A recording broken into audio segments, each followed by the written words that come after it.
Ang minimum wage ay ang pinakamababang sahod na dapat bayaran ng employer sa empleyado para sa 8 oras ng pagtatrabaho sa loob ng isang araw.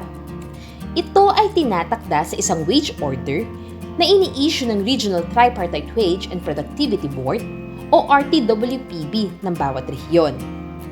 Generally, lahat ng mga manggagawa sa pribadong sektor, kasama ang mga domestic workers o kasambahay, ay saklaw ng wage order. Ngunit, ang mga sumusunod na establishments ay maaaring mag-apply ng exemption sa pagbabayad ng minimum wage. Una ay ang mga retail o service establishment na may empleyadong hindi lalampas sa 10. Pangalawa ay ang mga establisimento na matinding naapektuhan ng likas na kalamidad o mga sakunang gawa ng tao. Kung ang application ay approved, ang establishment ay mabibigyan ng full exemption sa loob ng 1 taon mula sa petsa ng bisa ng kasalukuyang wage order.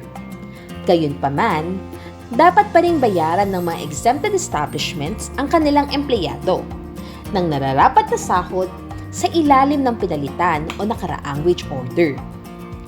Paano naman ang mga Barangay Micro Business Enterprises o BMBEs? Sila ba ay exempted mula sa coverage ng minimum wage law? Tama ka! Ang mga BMBEs na may valid Certificate of Authority na ini-issue ng negosyo center ng inyong lungsod o munisipyo ay hindi saklaw ng minimum wage law. Bagamat sila ay hindi saklaw ng minimum wage law, sila ay dapat na makatanggap ng iba pang labor standards benefits gaya ng overtime pay, 13th month pay, at iba pa. Sila rin ay entitled sa mga benepisyo na ibinibigay ng ECC, SSS, PhilHealth, at Pag-ibig.